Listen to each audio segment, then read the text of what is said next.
Federated Farmers, Nick Clark. Welcome back, a familiar sight at annual plan time. And I see who you're accompanied by. Yes, and so I brought my sheep just to remind you that I am a sheep. I was going to suggest that you were the secret weapon, but clearly not. Welcome. Okay. Thank you, Your Worship, the Mayor and Councillors. Good afternoon, and we really appreciate the opportunity to present North Canterbury Federated Farmers' submission on the City's draft annual plan for 2017-18.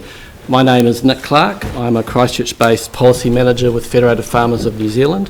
With me is Pam Richardson, a Banks Peninsula farmer and a member of Federated Farmers, and someone who probably doesn't need a lot of introduction to people around here.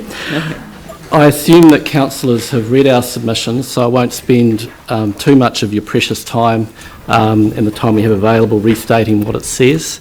A lot of it will be familiar to people from past submissions we've made. What we would like to do, though, is focus on a couple of specific issues of concern for Banks Peninsula farmers in particular. As mentioned in our submission, Federated Farmers and individual farmers have been heavily involved in the district plan review. By all accounts, it's been an exhausting process. I'll let Pam talk about this process, but we're keen to ensure that the review's completion and implementation is adequately funded. And within this, we request the Council to consider a contestable fund for biodiversity protection and management, just as a number of other territorial authorities and regional councils have done in New Zealand in recent times. Farmers are also concerned about the state of rural roads on the peninsula, and we're keen to ensure the Council looks at its road spending and its road activities on the peninsula to ensure that the roads are kept up to scratch. Again, I'll let Pam talk more about this, and I'll now hand over to Pam for her perspectives on these issues. I'm sorry I've got so many hats, but today I need to talk about the significant ecological sites and the issues around that. I talked about it last year. If you remember last year, I think I might have come with a sheet. I came with a map last year showing that we had 150 hectares with 2 sites identified in our property. So just really want to reinforce that we need to actually finish the district plan process that has been ongoing for many years. For us on Banks Peninsula, we've been involved with this since 1983, when Hugh Wilson started his walk across Banks Peninsula. And in your folder in front of you, you can either throw it away, you can cut it up and use for note paper, or you can read it and understand the issues.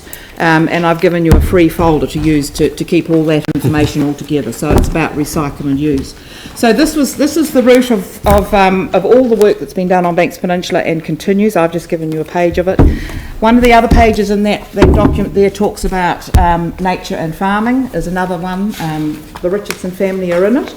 And also the gentleman that's written this document has written this article that I put in there, How Do We Restore New Zealand's Biological Heritage by 2050. Now I encourage you to read it. It's about how we all as a community can look after our heritage and our indigenous vegetation and how we get involved. So I am looking forward to hearing, and I think there might be something in the pipeline, I hope, that there is a contestable fund underway. There is considerable work that's going to be continued with landowners. I'm aware, and we are part of, Pigeon Bay and Port Levy, are part of a pilot project that's going on at the moment, doing a farm plan, a farm environment plan, including a biodiversity management plan. So we're working with the City Council team, plus Beef and Lamb New Zealand and the landowners of Pigeon Bay and Port Levy to go forward with that. We've had our first meeting and we've got another meeting at the end of the month. So I just, welcome that support that's being given to us and hope that there is some funding to support that process of identifying significant Indigenous vegetation on properties, because if this pilot works, it will be taken to other areas on Banks Peninsula, doing the same sort of thing with landowners, and so that we're all in the same in the same room at the same time, learning about our significant Indigenous vegetation and outline and surrounding lines around those properties, and working with an ecologist that the council has that's going to continue working with us over the next time frame. So I won't say much more about that. I'll let you ask me some questions. I'd like to, because I know that you've raised this before, but it just occurred to me because, there is that sort of, really apparent line, that's drawn along the sort of side of our natural landscape that divides Selwyn from Christchurch. So, I mean, is there any point in actually doing this collaboratively with the Selwyn District Council? Well, this is Christchurch City Council's statutory responsibilities. No, I understand that, but in terms of understanding our environment and these areas of significance, yes, would it be worthwhile actually going through that process on a collaborative basis? I mean, it just seemed to me that the dividing line between the two, the city and the district, is not, it's, you don't spot it as you're crossing as it crosses the definitely not. No, there would be probably an advantage in that. We already have done that with the Canterbury Regional Biodiversity Strategy that was done a number of years ago, and that was across the whole of the districts in Canterbury. So that has already been done. Right. But there's not a huge area in the Christchurch City Council area. No, that's what I mean. I actually would have thought it would have been worthwhile to reach out to our neighbouring districts, and maybe it is a Canterbury approach that would be worthwhile. But I mean, I understand the fund is definitely our responsibility, and as is the responsibility under our district plan. I do get that, but I just wonder sometimes, I mean, we have responsibility for the coastal hazards chapter, for example, also in our district plan, but working collaboratively across the region who all share a coastline, we might like to think our share of it is unique, but it's not. We do have an environmental network that Environment Canterbury is leading, so there is a network there already in place that's contributing to knowledge and things. But we just want to see the project completed on Banks Peninsula. We've been involved with it. Well, they were identified between 1983 and 1990 through this. This document was produced in 1992. Yeah. The district plan came out in 1997 with a lot of RAPs on it that farmers weren't aware of, and then since then we've actually been in and out of court or resolving it in some sort of way, so we just want to see it completed. It's a challenging task. There's over 600 sites on Banks Peninsula. Yeah, no. And if you can protect heritage, homes, you can certainly help us along the way too. Well, that was a big if on that sentence, but the heritage homes. Are there any other questions? Are there any questions on the other aspects of the...